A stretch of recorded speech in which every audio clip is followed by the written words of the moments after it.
Good morning. Allow me to welcome you to the Center for Urban Education at the University of Pittsburgh. I am Derric Heck. I am one of today's discussants and panelists and moderators for our wonderful discussion of Dr. Marc Lamont Hill's latest book, We Still Here. I wanted to provide just a little bit of context. In 2019, there was a conversation at the Center for Urban Education around the school to prison nexus. And then in 2020, this summer, we had community conversations with lots of different stakeholders who were questioning what one might do in the middle of a pandemic, how we might view schooling and do schooling and look at learning environments in the middle of COVID-19. And so Marc's book really brings us to this present moment. It's a full circle moment that is part of a conversation that the University of Pittsburgh has been having for quite some time under the leadership of Dr. Elon Dancy. And so we are excited to be here today. We're excited to have Dr. Marc Lamont Hill. We're excited to have Chelsea Jimenez.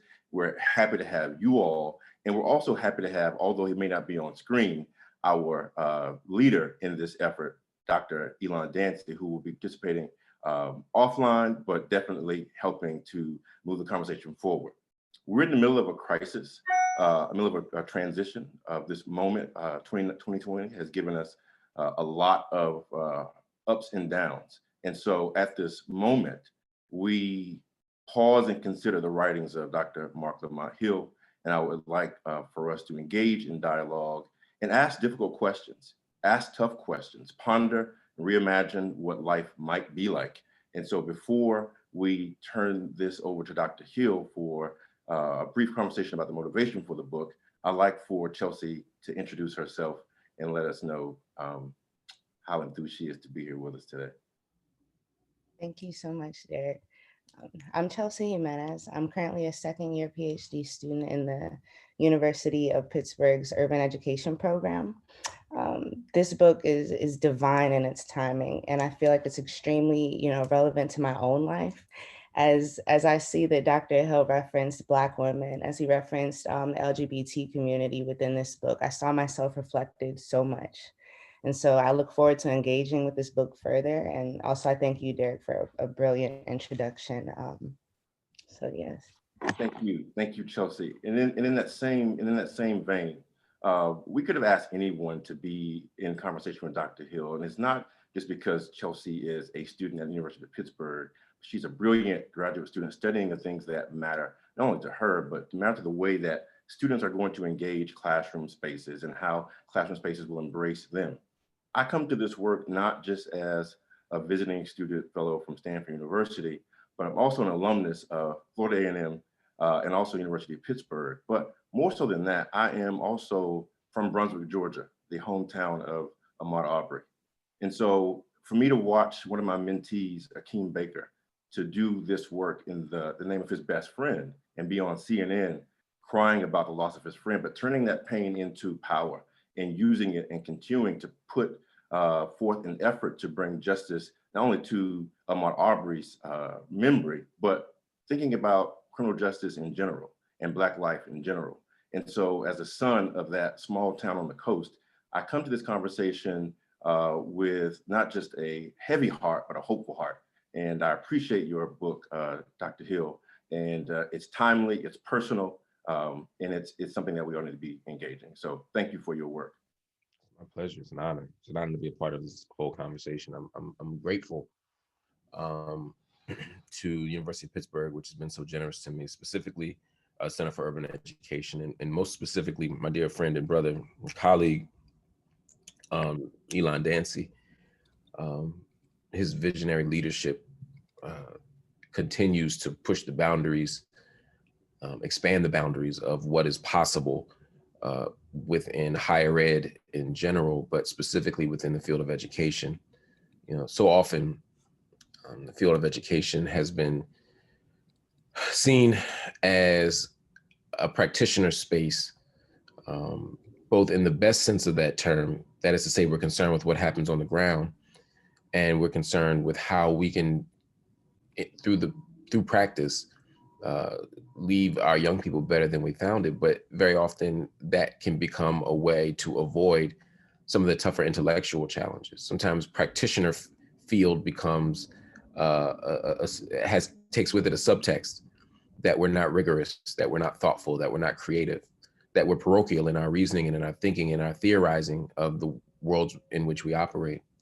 And what Elon Dancy has done is force us to stretch those boundaries, to read widely and deeply, to theorize rigorously, and to stare systems of power right in the face, to be unafraid. And at a juncture in history that is marked by so much timidity, so much cowardice, so much capitulation, it's always refreshing to be around folk who ain't scared and who are willing to do the work. And so I'm honored to be in conversation with Derric and Chelsea. I'm honored to be part of the conversation with the whole community of participants here today who we're gonna have a good conversation with. So if it's okay, should I just say a few things now, or is that okay? Please do. Please do. Yeah, you know, I wrote this book. I didn't expect to write this book. If you would have asked me 6 months ago, are you going to write a book on this? I probably still would have said, maybe 6 months ago, but 8 months ago, I definitely would not have. You know, I was working on a book on prison abolition in schools. I was beginning to write up my field work that I've been doing in East Jerusalem, in Palestine, for the last 5 years. My plate was full, and COVID hit, and the world shut down. And I was trying to make sense of that world like everybody else was. I was trying to figure out what it meant to stay at home, what it meant to be in isolation, you know, how to reimagine the social world in real time. It wasn't some experiment, this was real life. And people were dying. As I write in the book, I was dealing with a very ill father. He was 92 at the time. He is 92. And we were dealing with his illness and talking to doctors, and we met with the palliative team, and they weren't giving him long. And he had a bad infection, and he wasn't eating, and he was sad, and he was alone. I'm sure he was afraid. And I was going to the hospital every day, along with my brother, you know, feeding him, making him eat, trying to get him back up to strength. You know, infections take a hell of a toll on you at 92. And 400,000 people a year die in nursing homes from infections, most of which are preventable. And just as we were getting into a rhythm of trying to care for him, the COVID restrictions became intense in the city, and we were no longer allowed to visit the hospital. And so now he's in the hospital alone. I don't know if he's eating. I don't know if I've said goodbye to him for the last time. I don't know if he's around the next time I'm allowed to go in. And so I'm afraid. And it's maybe the one time where I wanted to believe Donald Trump, because Donald Trump is like, oh, this COVID thing will be over in a month. It'll be over in 2 months. It'll be over April. Oh, by May, you'll be fine. Oh, when the sun comes out. Oh, when it gets warm outside. And I'm like, none of this seems true. He don't really tell the truth a whole lot, but I'll take whatever I can get because I just want to see my father again. And I kept waiting and waiting and waiting. And while I'm waiting, I'm watching people die. I'm watching people get sick. I'm watching people terrified. But I'm also watching Ahmaud Arbery be killed. I'm hearing about Breonna Taylor being killed. Then I'm watching Christian Cooper walking through Central Park getting harassed for bird watching, being threatened with the weaponization of whiteness. And then that same week, George Floyd is killed, and all of America, partly because we were stuck at home, witnessed 8 minutes and 46 seconds of white domestic terrorism, of state violence, of a lynching. And people took to the streets. Minneapolis was the epicenter, but people took to the streets everywhere. And watching that was energizing. And now, I've been doing this activist thing for a long time. And now there's a new generation of activists, and they were in Philly, and they were like, yo, we got to do something. Let's go to the streets. And I wanted to support them. I wanted to be there for them the way my old heads were there for me 25 years ago. And so I'm in the streets, and we're working, and we're fighting, and we're organizing all my life. But this time I was like, I can't go. I don't think I can do this. Not because I didn't want to support, but because, one, I didn't want to get COVID. Now, as you know, because I did a series for you all in the summer, I ended up getting COVID anyway, that July. But I didn't want to get COVID. I didn't want to go downtown and get sick, not just for my own well-being, but because I still wanted to see my father. And I didn't want to be at a rally and then I get a phone call saying, come to the home, and I can't see him for 10 days or 14 days or however many days. I didn't want to do that. And God forbid I show up there with COVID. So I stayed home. But the decision-making process of, do I stay at home and not fight the state as it kills us every day? If I am complicit in my own death, what does that mean? But if I go out, I can kill someone else. I can do harm to someone else. I can do harm to myself. And that dilemma, that paradox of having, that ignoble paradox of having to figure out, what do I do? What do I do? What do I do? Do I stay at home and allow the state to kill us? Do I go out and let COVID kill me or someone else? In what way will I resist death today? It became that question. But that question wasn't just about me. It wasn't personal. It ain't nothing special about me. It was the fact that is a question that Black folk got to wrestle with every single day. We're surrounded by the forces of death. And that to me was emblematic of the moment we were in. And so I wanted to make sense of it. And for me, thinking and writing specifically is a method of inquiry for me. I don't write merely to reflect what I have learned or to articulate what I understand about the world. Writing itself is a process of inquiry for me. I use writing to help me understand the world. Sometimes I don't know what I think till I start writing. And so now that writing is preceded by a whole lot of reading. Just for y'all students out there, I don't want y'all to think y'all just out here writing, but I wanted to make sense of the moment, partly for me, as I sat up in that house. And then I got the Rona. So then I was sitting up in that house trying to get well and make sense of some stuff and understand some stuff. But I wanted to figure out how we got here.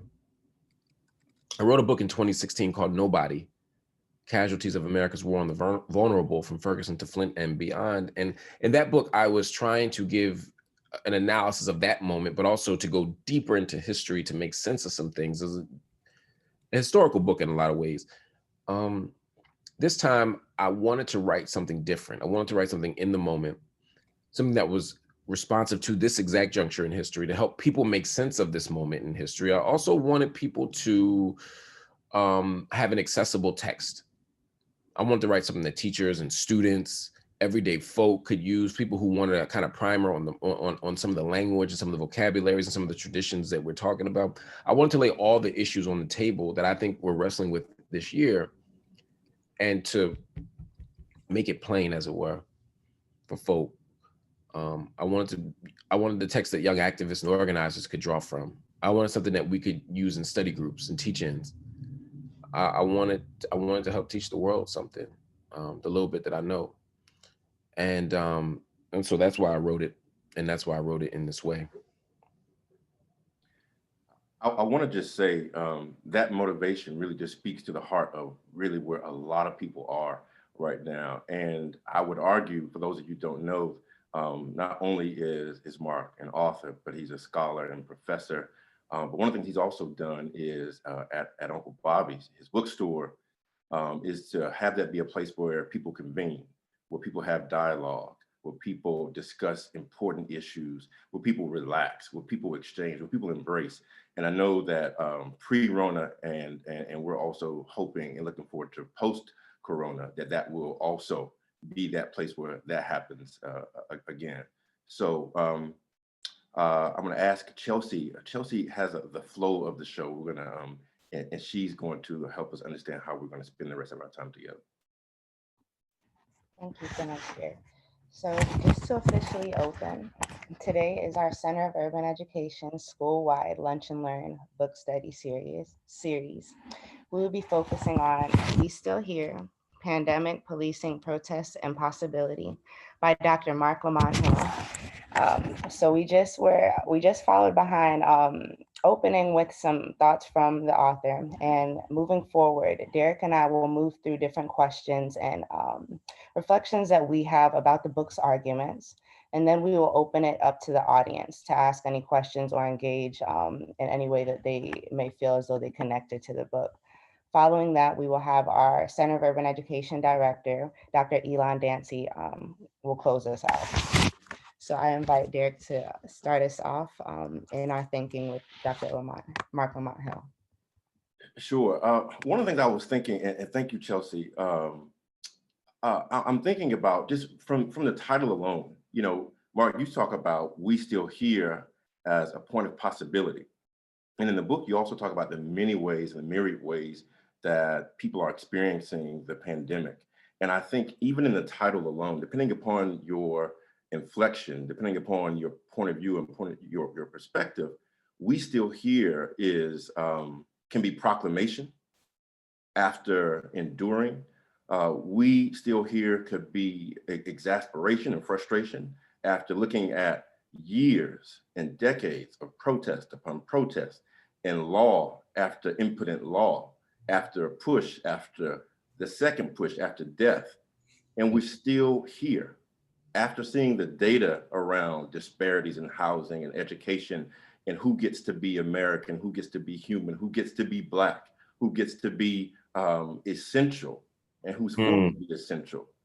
And so We Still Here, for the many ways that we're living in the colony, could mean many things. And so I want to talk about and have you reflect on that, how embedded in your title are the millions of experiences that we're having at this moment. Yeah. I think you're hitting the nail on the head. I think to start, the idea of We Still Here is, for me, so let me say this. When I wrote the book, and I was as a scholar, one of the things I'm very mindful of is where I place my books. I'm fortunate to have some access to different publishing outlets and publishing houses. I wrote Nobody at Atria, which is Simon & Schuster major publishing house, because I wanted it to reach a certain audience. This time I wrote it with Haymarket.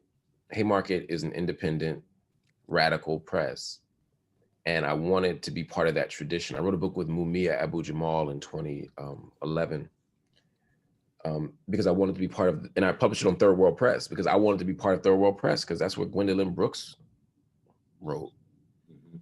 That's where Francis Cress Welsing wrote. That's where Haki Madhubuti wrote. Of course, Haki Madhubuti founded Third World Press along with his partner, his wife, Safisha Madhubuti, also known as Carol Lee, the eminent education scholar.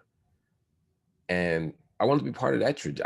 I wanted to write where they were writing. I wanted to be wherever the Black art, where Sonia Sanchez was. That's where I wanted to be. And with Haymarket, I wanted to be where Angela Davis wrote her book.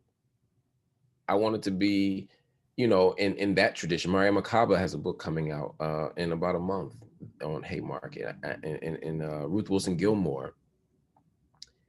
I wanted to be in conversation with Kanga Yamada Taylor. I wanted to be part of that tradition.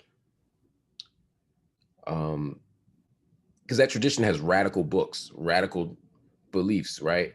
It's not all that sugarcoating, because we're not trying to sell 10 million copies, right? We're not trying to beat Obama's record, 895,000 books in one day. We don't want to narrate empire, we want to dismantle it. So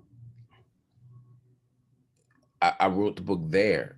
But sometimes when you do that tradition, that critical tradition, you can be so critical that you deprive people of a sense of hope. And for me, the best part of our traditions are marked with deep analysis, but also brimming with hope. Mhm. Not pie in the sky optimism, but hope. Hope against the backdrop of misery and pain, you know?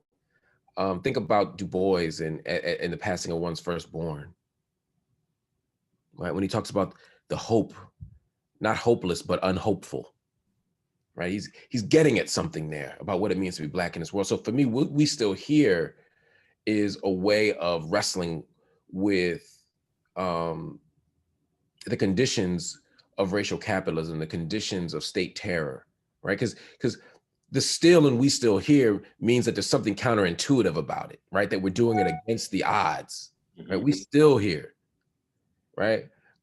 It's against expectation, right? You come back in the crib, you got a house guest too long, yo, you still here, right? Like you ain't supposed to be. There's a way that our ability to maintain a presence here, to remain alive and vibrant and thriving, is a testimony to our extraordinary creative imagination and genius and will to survive and fight and resist and believe against all evidence to the contrary.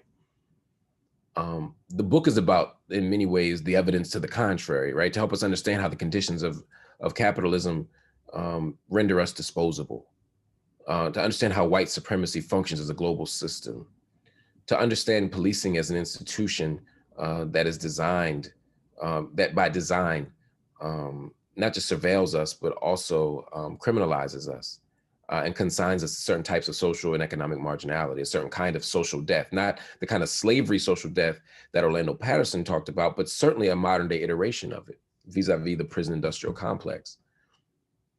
I wanted to talk about transphobia and homophobia. I wanted to talk about patriarchy as systems as destructive systems, as anti-human systems. But I also wanted to talk about the extraordinary sense of possibility that still lingers against all this evidence to the contrary. We still here against the odds. And as educators, in many ways, I think that's key for you all to be thinking about, or all you watching this, is that there's a way that the American educational project has been built into the broader myth of American meritocracy and social mobility. Anybody can make it in America. Everybody's got a shot. All you gotta do is work hard, go to school, pull yourself up by them bootstraps, and you'll be just fine.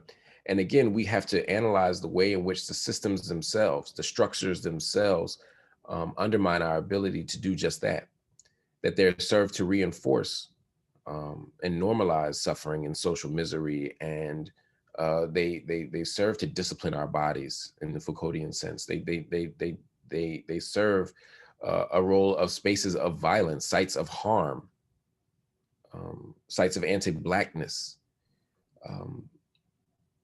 and despite that, every day we come out and we fight and we resist and we survive. We still here.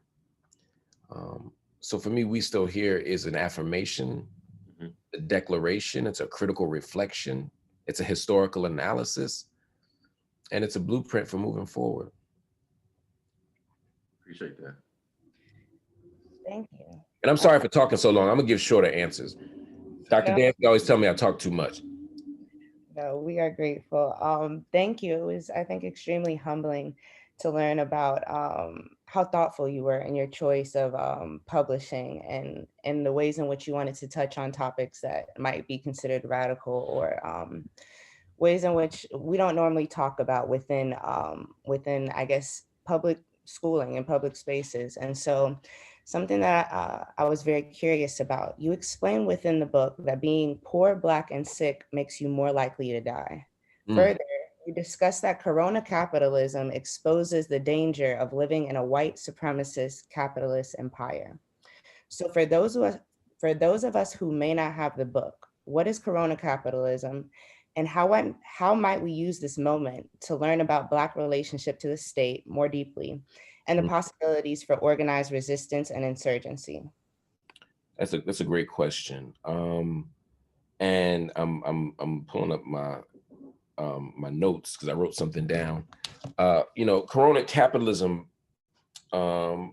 is about the economic arrangements, conditions, and the institutional arrangements that made the vulnerable more likely to experience premature death during the COVID-19 pandemic. But it also speaks to the ways that human crises more broadly are exploited by the powerful, who coordinate with governments to create policies that enable them to profit during such moments. So I'm going to break that down, but I wanted to make sure that I gave that, because I spent a lot of time writing those two sentences out, because I wanted to be analytically precise and specific as I talk about Corona capitalism. So I'm going to talk first about the economic conditions and the institutional arrangements. We live in a moment of late capitalism.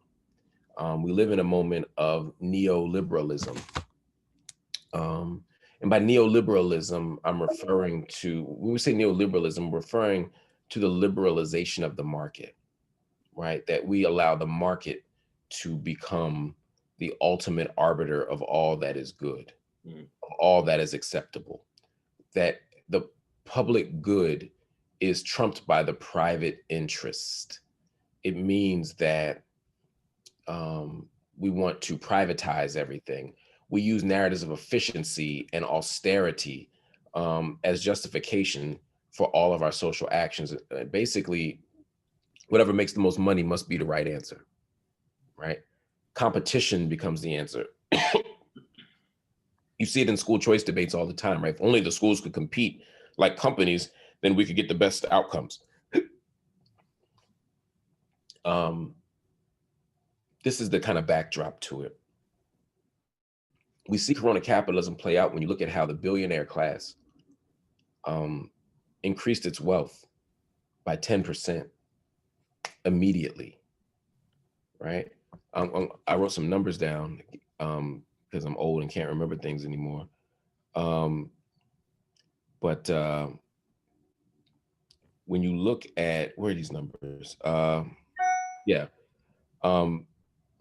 I had numbers written down on, I think, page 29, where you Yeah. talk about the Yeah. US billionaires becoming richer in comparison to the amount of people filing for unemployment. So let's start with this, with the economics of it, right? Because that's you're hitting there around the head. Within the 6 weeks of the U.S. economy slowing down in mid-March, 30 million people were newly out of work, right? Part of what an absence of a social safety net creates is a situation where you being out of work is your problem, right? By May, that number was 40 million people. Remember, there's only 330 million people in America. So think about how high those numbers are. In April, a third of Americans reported that they could not afford to pay their rent. Again, what are the presumptions embedded in these conditions, right? The idea of rent, the idea of being a landlord, the idea of owning private property, the idea of renting homes to people are all things that we take for granted that we could imagine other possibilities. The fact that housing is not something that all Americans are guaranteed access to is in and of itself part of the crisis of capitalism. Read Race for Profit by Keeanga Taylor. She begins to get at some of this stuff, right? One study said that COVID-19 will push more than 21 million Americans into poverty. That's a little under 10% of the American population, right? Globally, those conditions are extraordinary as well. So part of what Corona capitalism is in many ways we saw what was already a fundamental problem, and all we did was expedite it. But the problem, then you look at the hospitals, right? Again, the public good versus the private interest, right? Because Corona capitalism is reflective of this broader neoliberal crisis. The hospital is where you go when you get sick. But in New York, there are hospitals operating at a $2.9 billion deficit. These are the public hospitals. Now, the private hospitals weren't perfect, but the private hospitals had resources. So while the public hospital is fighting for beds and ventilators and all this stuff, the private hospitals have access and resources. The public hospital is where the vulnerable go. The public hospital is where poor people go. Think about this in the context of public and private schooling or independent schooling, right? Very, very interesting parallels. And so you got these public hospitals, which are fighting for people to survive, and people are dying because we don't have enough money for them not to be dying. Except, of course, we do have enough money, they're just not invested in those spaces, right? So public hospital, which on any given night is already a drug rehab, a shelter, a homeless shelter, right? It's a primary care physician, it's a detox center, it does all these things, and now you're adding COVID to it. And so you have people who are already vulnerable being exposed to COVID, but you also have people who are vulnerable trying to get treatment for COVID, except the hospital doesn't have the necessary resources, right? And some of this is preventable. Some of this is just Trumpiness, right? Like, I know we need 500 million masks, but we only gonna have 30 million because Obama said we need 500 million. And if Obama said it, I ain't gonna do it, right? There's that kind of thing, right? Then you got the wealthier hospitals, which are also doing overcrowded, or due to overcrowdedness, can't deal with their circumstances. And so the public hospital is drowning, and people are dying. And then the private hospital has so many people that they can't do cancer treatments, they can't do surgeries, they can't do elective stuff. There's a lot of stuff that they can't do because of COVID-19, right?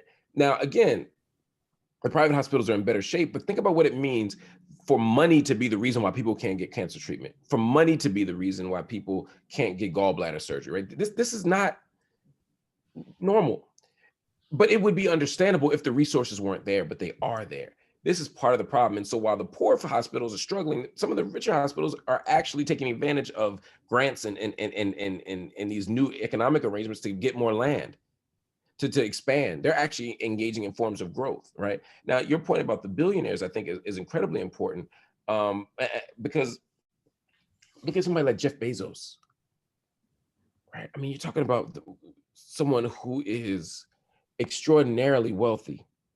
Oh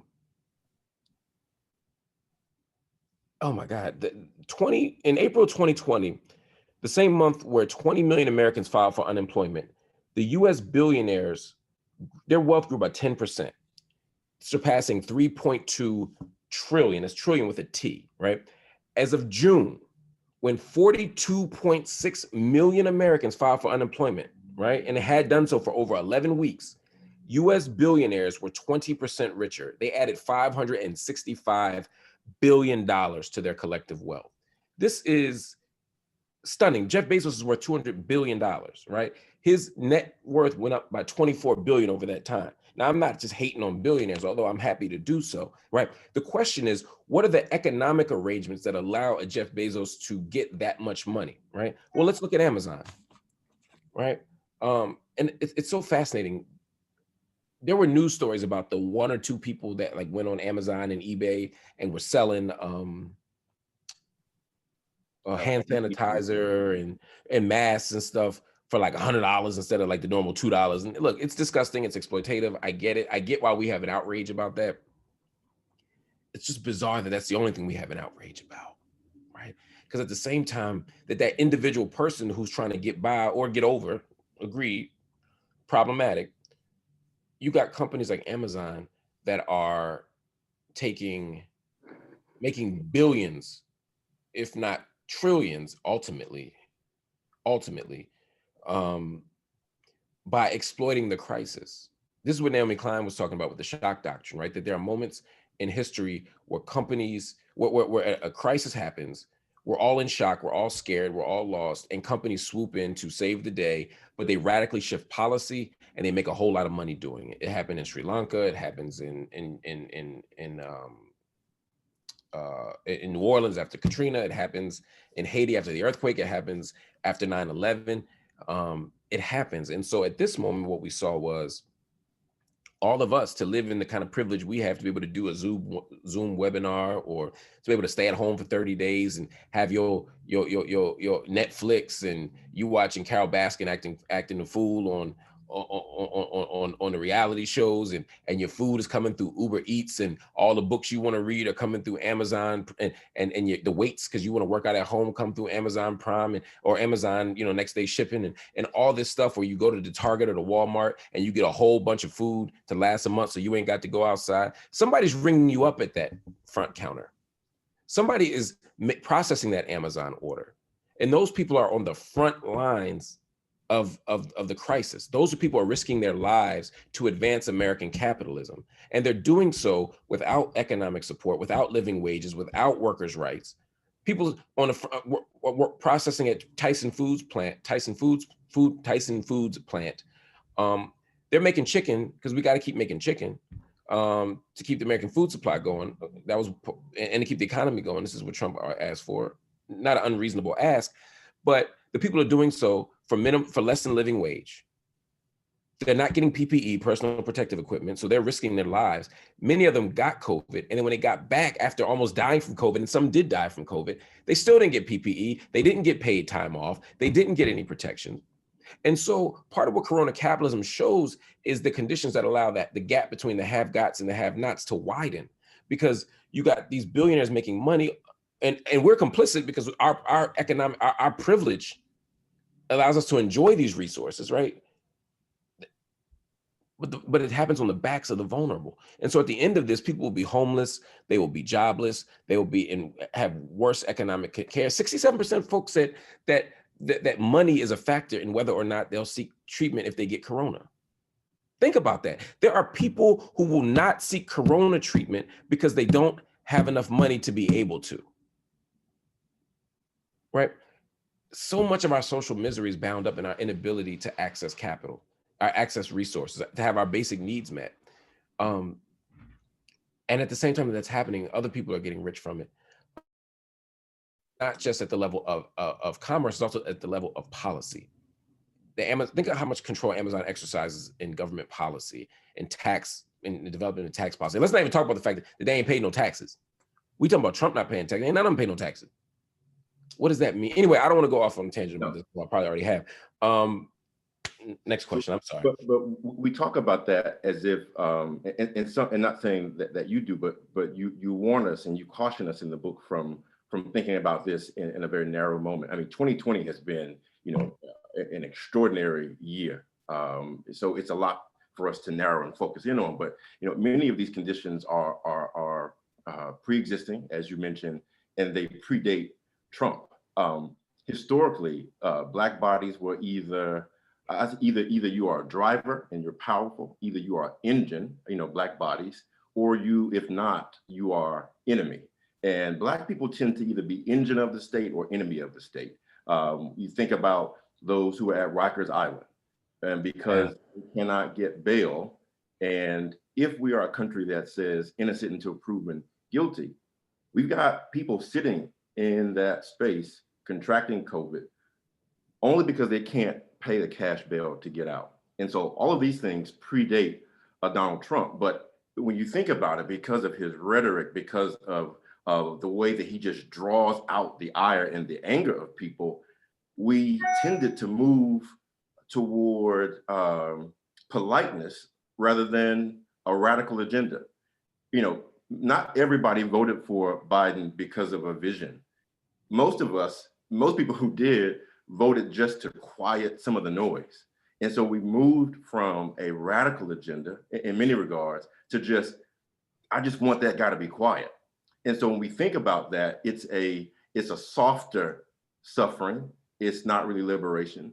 It's maybe like a decreased level of pain, but it's still there. And so I want to just think about how the energy around Trump's presidency has moved us from the radical agenda to the reasonable agenda, and how that could keep us trapped right where we are again. Yeah, I mean, it's interesting. I mean, I would argue that we've never, as a mainstream movement, had the radical agenda, right? That every presidential, I'm talking about at least in terms of presidential politics, right? That we're always battling for the middle, and maybe a little left of center at times. I just finished a book. It comes out February 16th. It's called Except for Palestine. And one of the things that I was arguing as I was talking about kind of American policy in Palestine is that there's a way, again, that we see Trump as exceptional, that Trump has ushered in a whole set of policies that were heretofore, unimaginable, when in fact, many of them have been articulated and shaped and maybe even literally written into law by Democrats years ago. And while their rhetoric is softer, the impact is the same. And so there's a way that we tend to render Trump as exceptional. In some ways he is. I mean, we've never had a Trump before, right, in modern American history. But there's also a way that much of what Trump is doing isn't that different than the status quo. And allowing Trump to be rendered exceptional lets us off the hook for not having a consistent radical agenda. I think, you know, so that we can long for the Obama days, right? Which is cool. Obama can make a jump shot and walk out the gym. Obama can, you know, is a wonderful orator. Obama is well read and informed on these issues.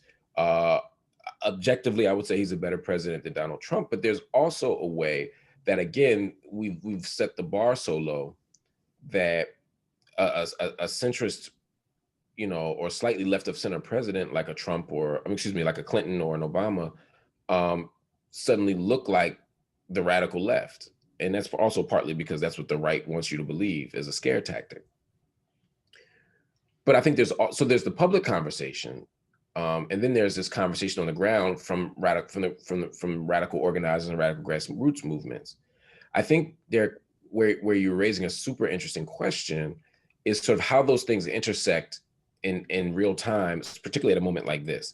So there's a way that we're on the ground demanding the defunding of police. We're on the ground asking for abolition. We're on the ground with a radical movement, this radical intersectional internationalist movement during a presidential year where the choice is not even Bernie Sanders, but instead Joe Biden. And so there's a radical agenda on the ground, and there is an attempt to put Joe Biden in the White House, someone who very publicly says, I don't support Medicare for all. I don't support a Green New Deal. I don't support defunding the police, and we can go on down the list. But I think where I see it a little different is that I don't necessarily, I see them as two different domains, and I see them as a moment of pragmatism in a certain kind of way. I obviously I've been a Green Party supporter for decades now. I did endorse Bernie Sanders in the primary because I thought he was a sort of interesting opportunity. He provided an interesting opportunity to at least advance a vision of social democracy that we could, in the Deweyian sense, that could make people's lives better and hold the powerful accountable in a way that they haven't in presidential politics in a long time. Obviously, he didn't win and Biden did. But to your point, the goal of this election for many people was to get rid of Trump more so than it was to put anyone else in. And we've done that. But I'm not convinced that putting Biden in quiets that sort of radical or left-wing agenda, because I think the people who were calling for that are still calling for that. And the folk who are not are still not. I think our work, those of us who identify as radical, is to pressure Biden, to place Biden in a position where he has to be accountable. It was a very difficult decision for me to vote for Joe Biden. He's the first Democratic presidential candidate I voted for in 2 decades. But I did so in the way that my sister Angela Davis talked about it, for the reason that she talked about it, which was that Biden could be moved, right? That he could be swayed. So we have to continue to use the radical agenda to draw him. Now, the problem, I think, is that if we see Trump as exceptional, as I talked about earlier, and we see him as a sort of outlier to an otherwise stable democracy and even line of presidents, then we think the threat is now gone. Right. And the belief that the threat is gone can extinguish the radical agenda. But I think there are enough of us on the ground who are very clear and articulate about why we were supporting Biden or why we were voting against Trump. And that is, as Baldwin talked about in 1980, that voting for us is not an affirmation of the candidate, but as Baldwin said, it is a means of buying time. And we're buying time through Biden, but what are we buying time for? That's where our work comes in, right? To articulate a radical vision that is seductive and compelling to the people on the ground in such a way that we challenge Biden to be better than he otherwise would be. Because Biden, left to his own devices, may still be against busing, right? But great presidents are not born; they're made. They're shifted. And I think to that point, you've gotten a lot of heat around your choice to vote in the Green Party. And now I'm glad to hear how you explain it, and not for me, but just for people who often criticize those who say that I'm going to participate by not participating. I don't feel moved to participate, and we often browbeat those who make those decisions to vote for the third party or the fourth party or to not vote at all. But we think, or we assume that there's no thoughtfulness in that decision, and we assume that there's not a deep reckoning with that decision. And like you, many people have been moved to kind of think about this in the Baldwin sense, in the Davis sense, in that this is a moment where nothing was possible with regard to conversing with Donald Trump. That there is something possible with conversing and moving Joe Biden. So you're moved from the conscious vote of the Green Party to the pragmatic vote of a Biden in this space now. Yeah, and to be clear, I think both votes are both conscious and pragmatic, right? I didn't see me voting Green as less pragmatic or me voting for Biden as less conscious. I think the context just dictates our actions, and I think that there are years where the difference between Democrats and Republicans are relatively minimal, and where the threat is always looming. And I'm never one of those people that pretends that the candidates are the same. They're never the same, right? There's always a difference. There's always something at stake. It's just not the only thing that's at stake. And so for me, as a Green Party member, I wanted to advance a radical agenda. I wanted to have a conversation about the environment and a Green New Deal. I wanted to have a conversation about defunding police. And we've been having these conversations decades. We wanted to end the prison industrial complex when other folk just wanted to integrate it. You know what I'm saying? So as a Green Party member for decades, I understood the importance of saying we need to end the practice of using war as our primary instrument of foreign policy. We need to end imperialism more broadly. These were the things that I wanted to do. And so for me, getting the Green Party enough of a vote that it could participate at the federal level in real substantive competitive races, I thought was important. To do that, you need to get about 5% of the vote. To be funded, get federal funding for the next election. So for me, it was a very practical choice. It wasn't merely an abstract one. But we also wanted to lay radical options on the table. People, we're only talking about defunding and abolition because people put it on the table and put radical options on the table. And if people don't ultimately agree with that proposal, we're at least holding police accountable in a way that we didn't before. The radical options are compelling, and they make people at least say what's possible. And so for me, the Green Party agenda was never about, it wasn't like I thought I was going to elect Jill Stein. Because people say, what about Jill Stein? What does she know about foreign policy? I didn't think Jill Stein was going to win, right? It was a tactical argument to build a presence, and also so that we could win these statewide elections, so that we could win these local elections by having the funding and the resources and the name recognition to be successful. That was incredibly important to me. Yeah, I'm thinking about this in this sense. So what you're doing and what you're offering is a political education that really isn't talked about a lot, because we get off of the binary, either one or the other, or it's a waste. And we think about there must be police, there must be rent, there must be this. And so I understand and hear the point, but we have to think about through the lens of what you're writing, is that what we say must be nuanced and challenged and disrupted. Absolutely. And there's a way that even as we vote for Joe Biden, we can do that, right? We can say, look, there's a particular threat that Donald Trump is posing. People are literally dying. We've lost 250,000 people almost to COVID deaths, many of which were preventable. And if we allow Donald Trump to remain president, maybe hundreds of thousands more will die. I don't believe that would have happened under Obama. I don't believe that would have happened under George H.W. or W. Bush. I don't believe that would have happened under Ronald Reagan. This is a particular type of crisis and particular type of mishandling that I think, if nothing else were on the table, would warrant a different kind of choice.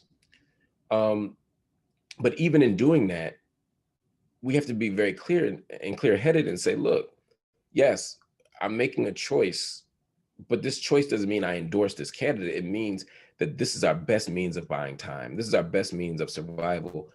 But once Biden wins, now what? What do we do now? What do we do now? And the now is what I'm trying to do by conjuring the radical imagination. But Chelsea, I'm sorry, I feel I've been talking too long. Go ahead. Oh, I'd love to hear your thoughts on it. And I feel like regardless of the question we ask, it's all connected to your thoughts within this larger idea. So I want to go back to you mentioning that United States billionaires became richer while millions of people simultaneously were filing for employment. And further, your reference of Naomi Klein's The Shock Doctrine and how the natural disasters and human crises are prime moments for predatory capitalism. Would you argue that it's profitable or even beneficial to the wealthy to stay in the pandemic? Do you believe that this could have a bearing on the government's lack of urgency or concern to quarantine or release affordable options for medications and vaccines? Yeah, it's a great question. There are ways that absolutely staying in. I think let me back up. Ultimately, ending the pandemic is absolutely in the best interest of these corporations. They want to end it, right? That's why they were so hasty to open up the country. Once they realized that it wasn't rich people dying nearly as much and it wasn't white people dying nearly as much, you go to cities like Atlanta where it's like, oh wait, 80% of the people in the hospital are Black folk. Oh, fine. The people who are dying, the frontline workers on the chicken factory, oh yeah, we can open up the country, right? Because opening up the country allows for a certain kind of economic vitality for those corporations who will continue to get richer. That's a kind of key piece of this, right?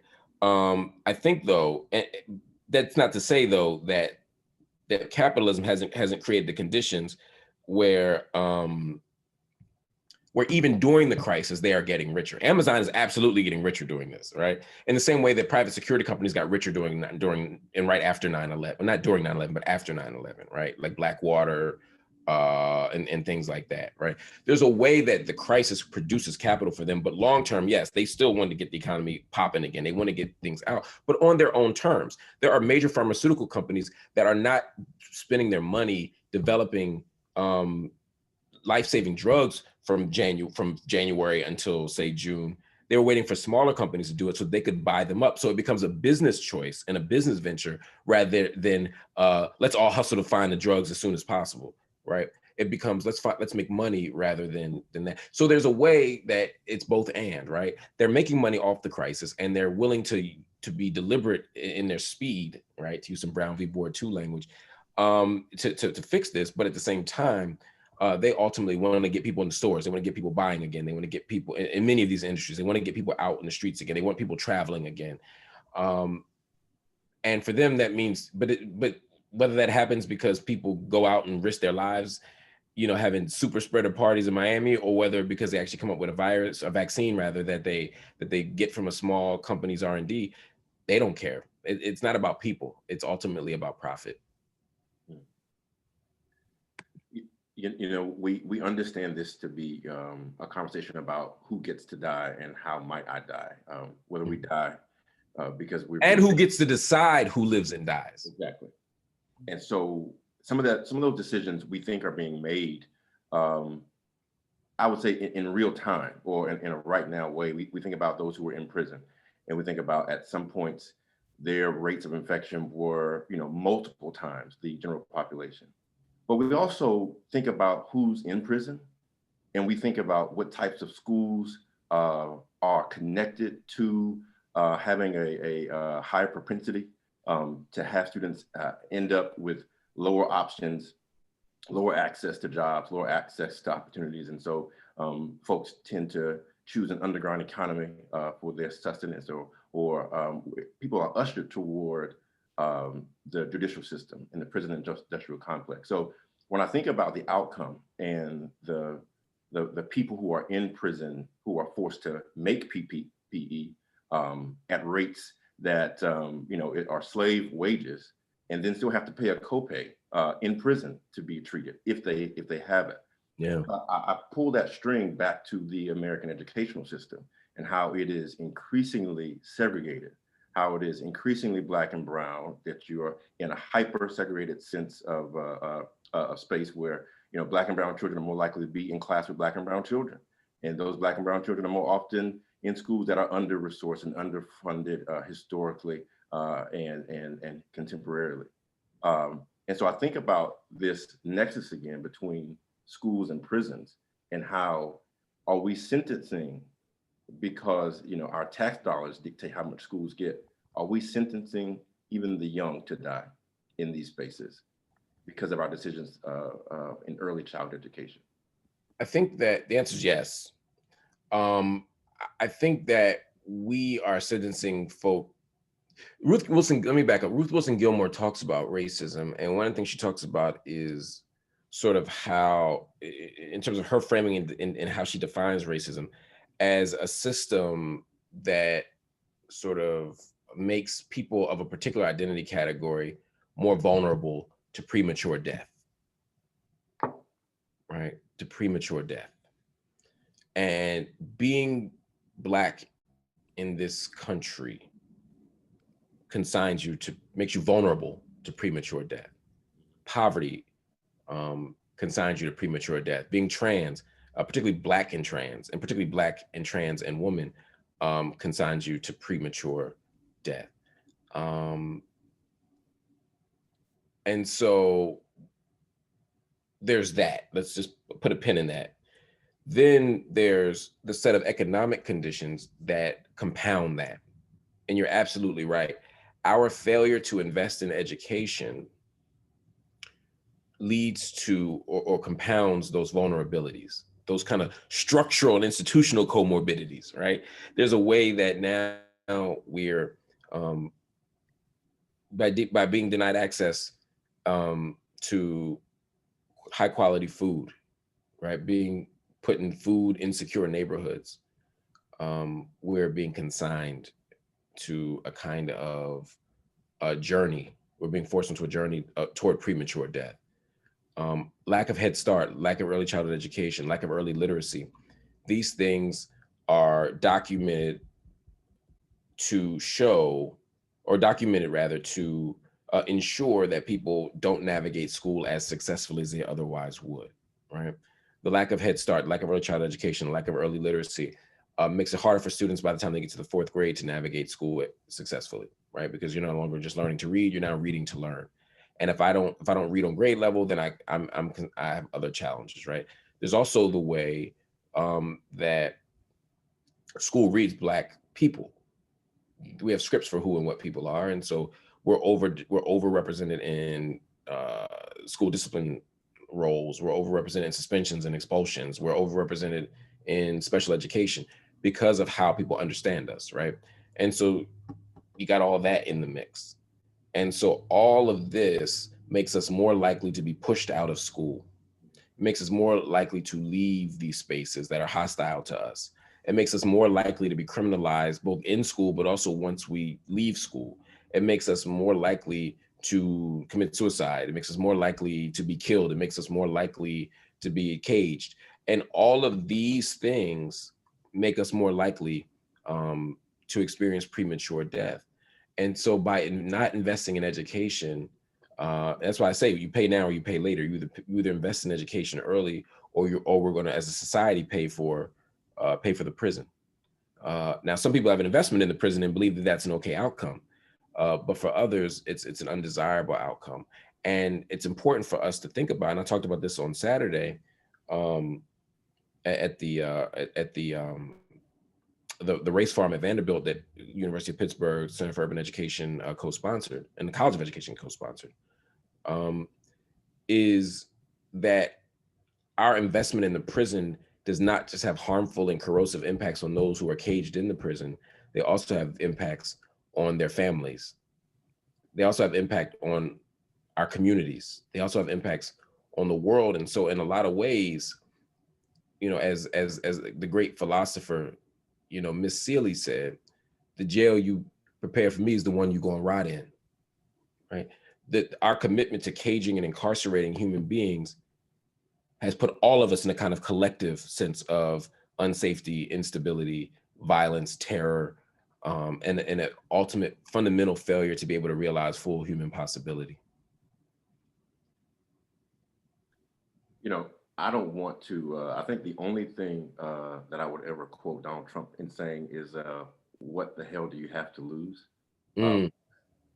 And I think about that in moments like this, like why not pursue defunding the police? There's a book, David Tyack, some of these Stanford folks and Larry Cuban, and they talk about tinkering toward utopia. And they talk about really a century of urban education reform that has really not gotten us anywhere. And so there's this idea that tinkering is the space of the comfortable. And they believe that we're almost there. If we just turn that one corner, if we just do that one thing, if we just get toward this glass ceiling and we could break it. But people who are, you know, were struggling before coronavirus are suffering now. They were already on the edge. You think about Maslow's hierarchy of need, they were already at the bottom, just trying to get, you know, shelter and food and clothing. And so this aspirational tone that your book takes requires a radical point of view, because to move the needle beyond the tinkering, to really disrupt not only the baby and the bathwater and the whole house, we have to push a radical agenda. How do you, in addition to you writing the book, Keeanga Taylor writes, her last words in her opening say, we'll see you in the streets. And so for many of us, we're trying to figure out where our streets are and how do we motivate those within our circle to pick up this fight wherever they might be, but not just to pick it up in a way that just decides to nudge ourselves a little bit forward. How do we move and inspire this radical agenda as possible and not as a pie in the sky dream? Well, I think the first thing we do is we celebrate our victories. We show people that what is possible has been exposed to us.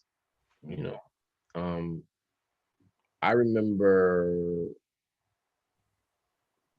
conversations about reparations that 20 years ago, 30 years ago, were seen as ridiculous.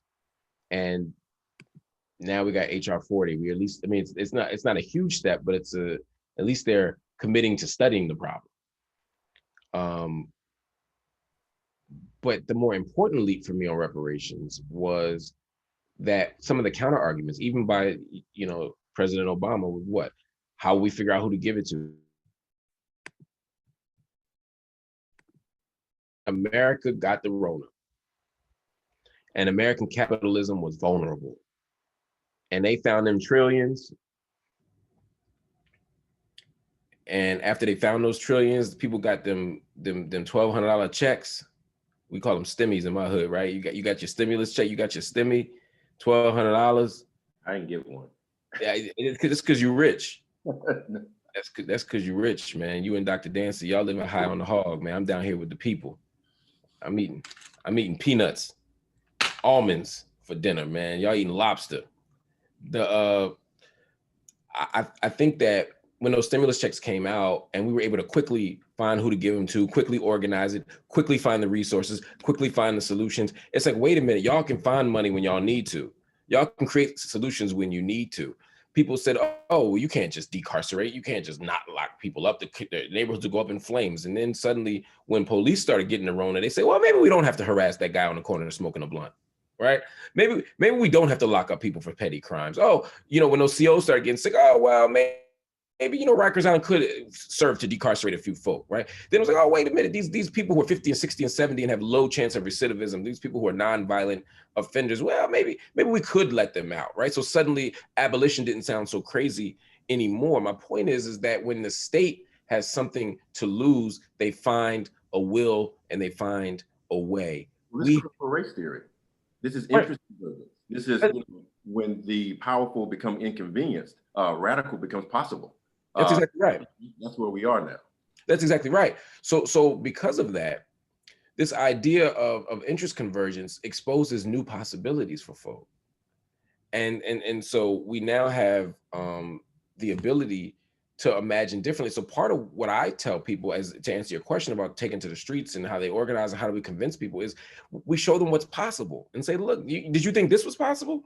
Did you think that we could change the daily habits of an entire American populace? Everybody wearing masks. I mean, not as much as we should, but people wearing masks. I mean, there's a whole new vocabulary, a whole new set of social norms that we imposed like that when something was at stake. Let's continue to push. This is something that we've been able to do somewhat successfully. And I think we can continue to do it. I think people have to pick up the fight where they are. I think you're right. I think we don't need people in the literal streets.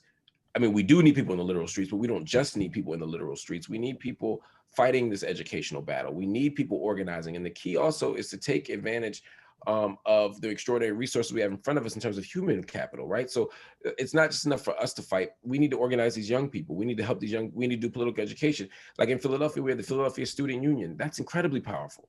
Having the students organize, having the students push, having the students challenge the world. That's what I'm talking about. That's what I'd like to see more of. Having teachers organize. It's something we can do. But we also have to see ourselves as connected to one another, right? We can't be out here fighting for teacher unions and teacher rights and ignore what's happening to parents. We can't be out here fighting and ignoring the particular conditions that our children are facing, that these young people are facing in the streets and throughout these various sectors of public life. It has to be an intersectional struggle, yeah. So Asley, we thank you for your thoughtful words, and we transition into some audience questions. We have one that came up. It said, with so much pressing on us locally and nationally, would you please reflect on the needs and challenges of making connections between United States and international fights for liberation, particularly in Palestine and Israel? I know that you mentioned you do have something releasing soon that may touch on some of these topics. Yeah, some of it. Yeah, I have a book coming out again in February. If you all want to pre-order that, feel free. I won't be mad. It's called Except for Palestine, The Limits of Progressive Politics, because oftentimes we have this blind spot on the question of Palestine, where we will be against all sorts of social crises and contradictions, against all sorts of institutional forms of inequality, but somehow there is an exception when it comes to the Palestinian people.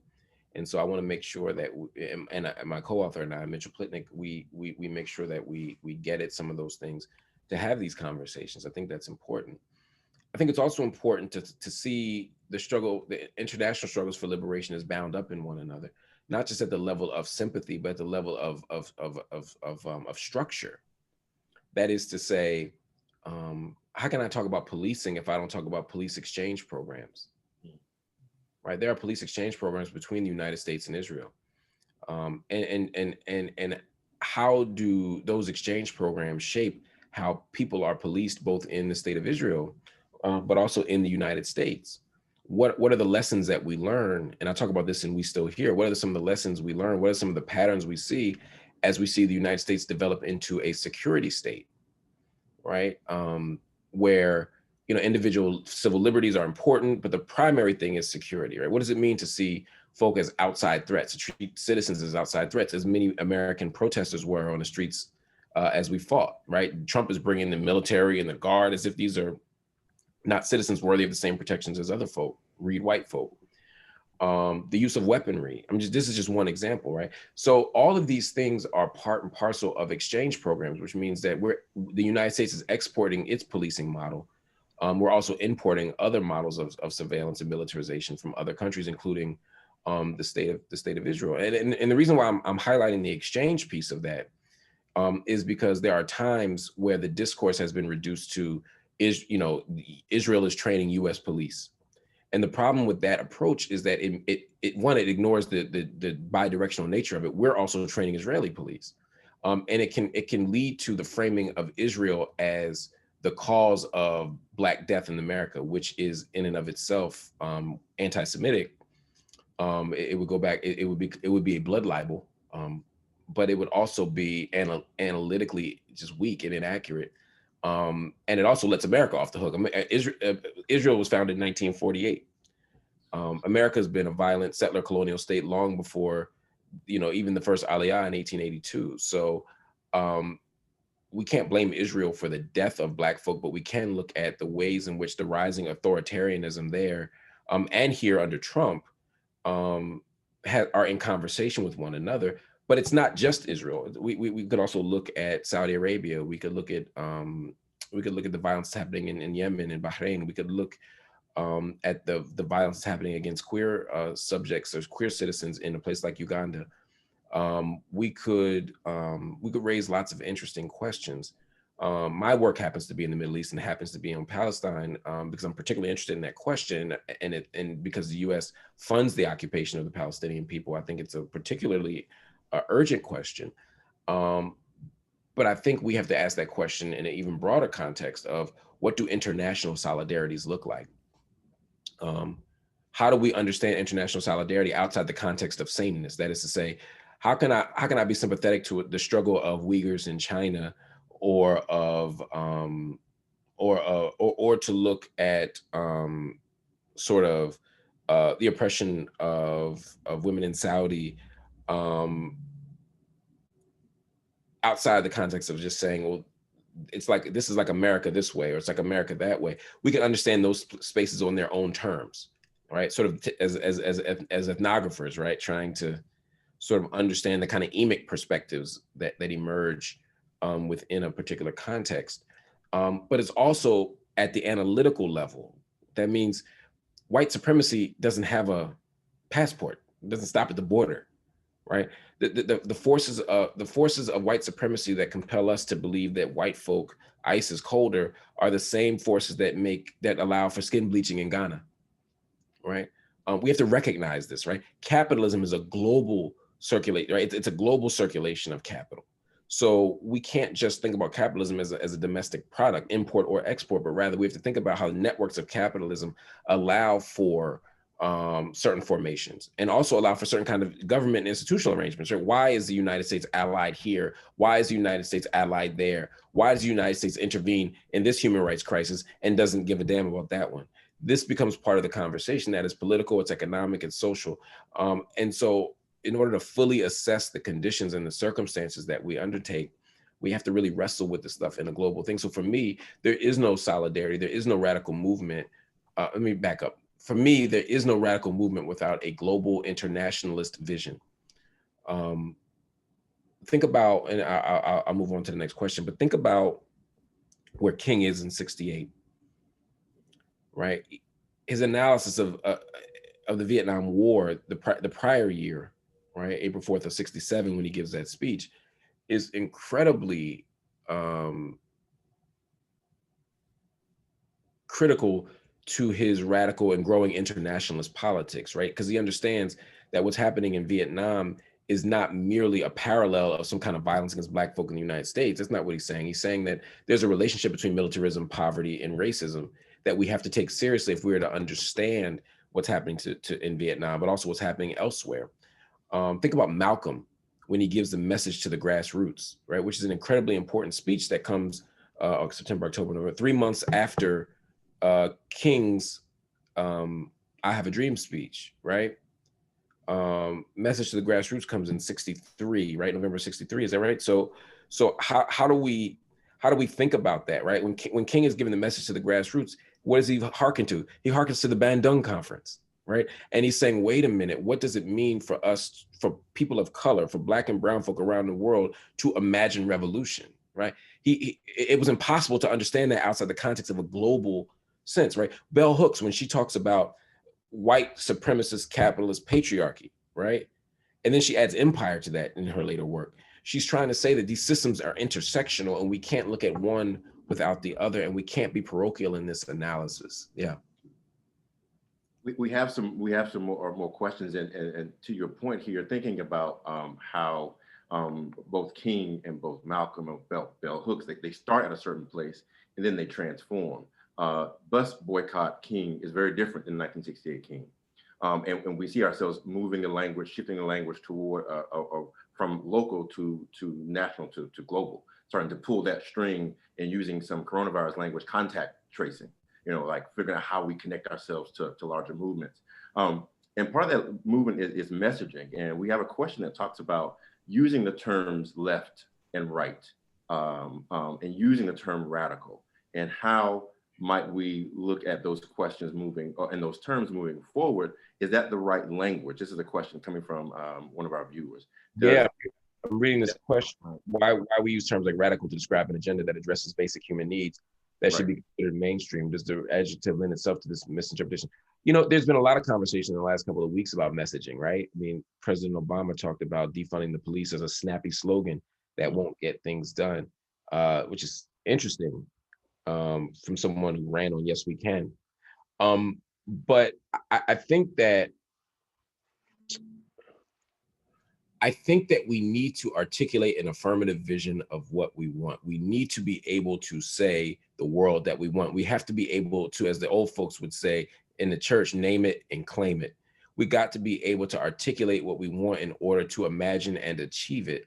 And some slogans are complicated, some are messy, some are controversial, and some are basic. And sometimes we have to accept that the thing that people are resisting is not the slogan, but the idea behind the slogan. There are people who say, oh, if you defund the police, well, you should. Even Obama did this, right? He said, well, if you want police reform and you want this, then you should do this, do this, do this. And it's like, nah, bro, we don't want police reform. I want to abolish the police. That is my radical vision. That is my freedom dream.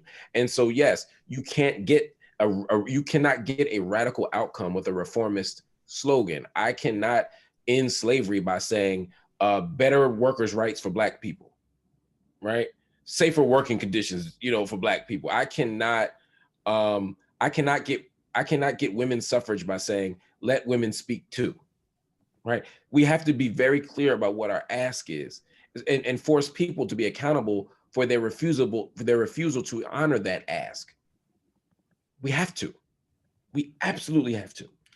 And so what does that mean? It means that that doesn't mean we can't be tactical and strategic at times, but sometimes being tactical and strategic becomes the excuse to be cowardly.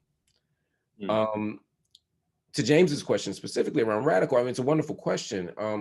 Radical means to get at the root. That's all radical means. I mean, I agree, it's a basic human needs that need to be met. But to me, we live in a system that doesn't allow for people's basic human needs to be met. We have a system that doesn't allow for food, clothing, and shelter to be given to everybody. Safety, self-determination. And so what makes our agenda radical is that we're saying that the system itself needs to be reimagined, right? We don't say the system is broken, let's make it work. We say the system is working just as it was designed, let's break it. That means that, in order to come up with a system where we're not victims of police occupation and terrorism, that we might have to defund and ultimately abolish them. We got to change the system, right? If I want to create public education system where everyone has access to a high quality education and where my zip code doesn't determine my outcome, then I need to have a radical shift of how we do tax policy, of how we fund of school funding. That's not a tweak. That's not a reform is giving poor schools more money. A radical reform is to say all of us should have access to the same pool and we distribute it based on equality. That's a radical reform. Now, you may not agree with my move, but if you agree with that, then you would accept that that's the radical change. Radical change is what we need. And so that's why we demand it. And I think that, again, we can be strategic, we can be polite, we can be tactful, we can be tactical, we can do all that stuff. I'm not saying that we always have to, go, run into the fire, guns a-blazing, but again, we have to be honest about what we want, and don't let our open enemies gaslight us into believing that the problem is just the way we're asking for it. Thank you. So building on that question, we had another audience question referring to ways of resisting within, I guess, non-traditional spaces. So it says, what might be potential coordinates for allying uprisings? What might those of us in schools and colleges and other formal education settings, how might we engage in this and act as multiple entry points?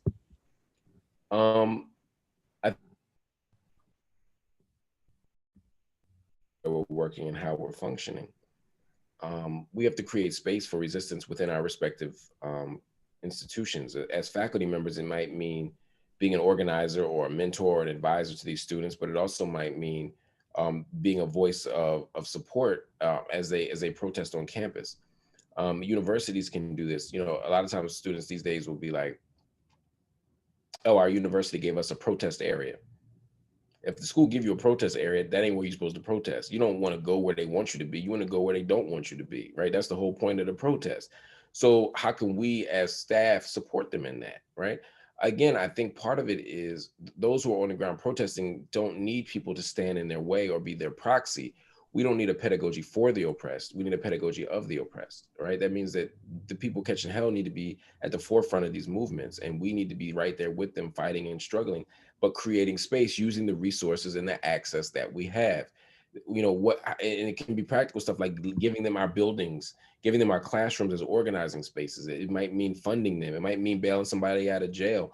It might mean being the mentor of the group. It might mean using our media platforms to post stuff or to let them post stuff. I mean, there's all kinds of ways, but the key is we have to be willing to sacrifice something, and we have to be willing to use our power and access in the interest of justice. Well, we're going to get ready to wrap up. We'll invite Dr. Dancy to come in and give some closing remarks. But I would love for you to give us some of your thoughts as we conclude and think about what, you know, the rest of our day, what tomorrow, and what, you know, these next days as we look toward this Biden-Harris presidency, as we look toward life through and beyond Corona, and just give us some of your final thoughts that you would have us to have. You know, the thing that I've been saying lately, and I mean this so sincerely, is I've never been more certain, I've never been more confident than I am at this moment in history that we're going to be victorious.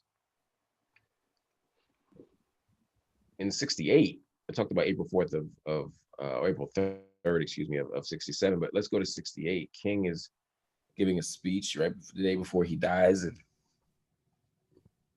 he says, only when it is darkest can we see the stars. A moment of pandemic, a moment of violent policing, a moment of protest in many ways is darkness. Donald Trump was darkness. Corona was darkness. Mass death is darkness. People in cages, darkness. Children in cages at the border and separated from their families, darkness. Extraordinary acts of violence and vulnerability to Black trans women, violence, darkness. But it's against that backdrop that we saw people take to the streets of Minneapolis. Mm-hmm. It's against that backdrop that we saw people take a critical analysis of policing and of prisons that was in the margins. We talked about it, a critical resistance in the 90s, but now in 2020, it's not a left-wing teaching talking point. It is being debated and voted on affirmatively in the Minneapolis City Council. Defund the police. We've taken radical conversations and moved them to the center. A new generation of activists has emerged, and they're fighting for freedom and justice. And their movements are more diverse, and they're more intersectional, and they're more internationalist than anything we could have ever imagined. I was fighting in the 90s and in the 2000s to get police arrested when they beat Rodney King. We fought to get to integrate police forces, to hold police accountable through civilian review boards. We fought to force police to have to live in the neighborhood. We fought to diversify them so we could get beat by Black cops. We tried everything we could, but this generation said, nah, we had enough. We're going to affirm what we want. We're going to defund and ultimately abolish. They have a radical freedom dream. We've got movements led by Black queer women, Black trans women. We got people on the ground doing political education. We got students walking out of school to demand that they stop building prisons and start building more schools. We leveraged our vote to get rid of Donald Trump. Man, I couldn't be more excited. I couldn't feel more proud, but I also couldn't feel more hopeful. So for me, right now, against the backdrop of continued darkness, I see nothing but light. And I'm committed and excited to see the freedom dreams of our ancestors finally be birthed, and to see some new ones as well. Yeah. Thank you so much. Dr. Dancy, I want to turn it over to you to close us out, please. Okay, thank you very much, Derric. An important call to all of us educators, particularly throughout all of this. I'm Elon Dancy. I serve as the Associate Dean for Equity and Justice in the School of Education and Executive Director for the Center for Urban Education here at the University of Pittsburgh.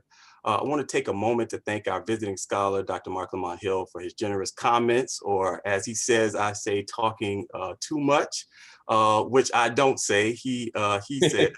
But truly, I could listen all day. His mind is thoughtful. He is courageous.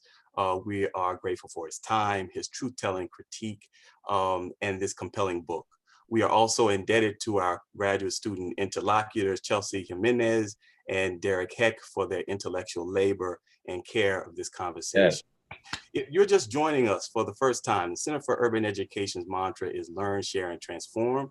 Learning speaks to the knowledge that we produce. Share speaks to our efforts to share what we know and provide forum for our colleagues to do the same, such as this event, but also the vision of mutual aid that is important to us. And transform speaks to our purpose. We're interested in transforming education structures around power and power relations. The Lunch and Learn Public Talk is an initiative that engages this mantra.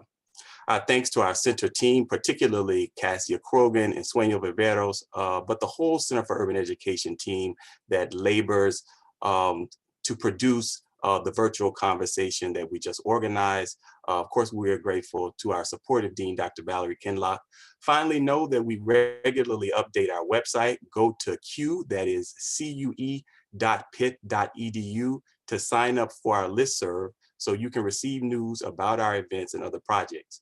While you're on our website, check out our recent newsletter where you can read about our research, teaching, and service. Join us for more monthly programming and be sure to sign up on our listserv so you're kept informed. So thanks so much for attending today. Thank you all for the compelling conversation. Marc, thank you so much for your work, this brilliant work. Take good care, everyone. Continue to wear a mask and be safe.